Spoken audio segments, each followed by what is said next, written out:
அஸ்ஸலாமு அலைக்கும். Hi friends, எல்லோரும் எப்படி இருக்கீங்க? நான் ரொம்ப நல்லா இருக்கேன், அல்ஹம்துலில்லாஹ். நான் கொஞ்ச நாளைக்கு முன்னாடி 2 ரெசிபி வீடியோ எடுத்து வச்சுருக்கேன்னு சொன்னேன். ஆனால் அதுக்கப்புறம் 2-3 வீடியோ அப்லோட் பண்ணிட்டேன். அப்போ எடுத்த வீடியோ தான் இது. இது வந்து நான் என்ன பண்ணியிருக்கேன்னா, கனவா இருக்குது பார்த்தீங்களா, ஸ்குவிட், அதோட வடை, அதை வச்சு வடை பண்ணியிருக்கேன். ஸோ அந்த வீடியோ தான் இது.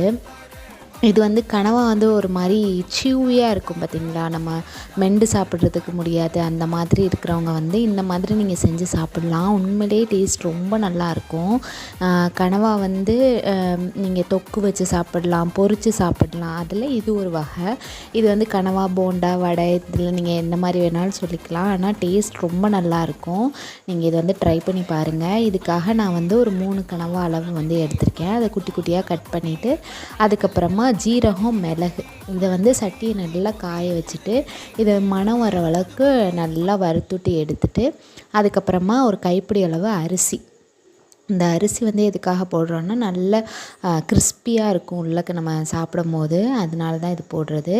அதை எல்லாத்தையும் அது கூடவே போட்டுட்டு, அப்புறம் பாதி வெங்காயம், 2 பச்சை மிளகா, உங்களுக்கு மிளகு வேறு போட்டிருக்கோம், அதனால ஸ்பைஸ்க்கு தகுந்தாப்பில் நீங்கள் வந்து போட்டுக்கோங்க பச்சை மிளகா. அப்புறம் வந்து ஒரு முட்டை, கொஞ்சம் இஞ்சி பூண்டு பேஸ்ட்டு, அதுக்கப்புறம் இதுக்கு தேவையான அளவு உப்பு போட்டுட்டு, அப்புறம் கண்டிப்பாக புதினா மல்லி போடுங்க. அப்போ தான் அது வந்து டேஸ்ட் நல்லாயிருக்கும். இதை வந்து நல்லா மை மாதிரி அரைச்சி எடுத்துக்கோங்க. உங்களால் எவ்வளோ நல்லா முடியுமோ அவ்வளோ நல்லா அரைச்சி எடுத்துக்கோங்க. அதுக்கப்புறம் நம்ம பாதி வெங்காயம் தானே போட்டு ஆட்டினோம், இதில் வந்து இன்னொரு பாதி வெங்காயத்தை நல்லா குட்டி குட்டியாக சாப் பண்ணி இதில் போட்டுருங்க. போட்டு நல்லா வடைக்கு பிசைகிற மாதிரி பிசைஞ்சு வச்சுக்கோங்க.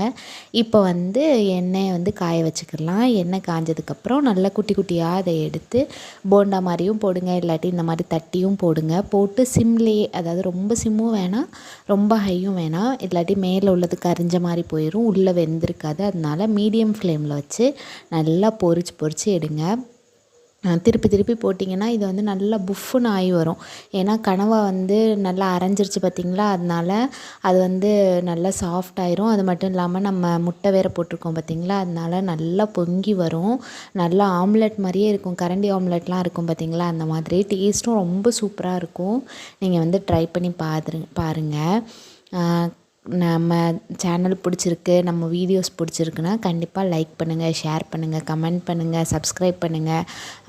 உங்களுக்கு வந்து ஏதாவது ஈஸியான ரெசிபீஸ் வந்து வேணும் அப்படின்னா என்கிட்ட கேளுங்க, நான் கண்டிப்பாக உங்களுக்காக ஈஸியாக வந்து நான் அப்லோட் பண்ணுறேன். அப்புறம் நம்மக்கிட்ட இடியாப்ப மாவு, அதிரசம், ஓட்டு மாவு, தொதல், இந்த மாதிரி பட்ட வீட்டிலையே செஞ்ச ப்ராடக்ட்ஸும் இருக்குது. உங்களுக்கு தேவைன்னா என்னை காண்டாக்ட் பண்ணுங்கள். தேங்க்ஸ் ஃபார் வாட்சிங்.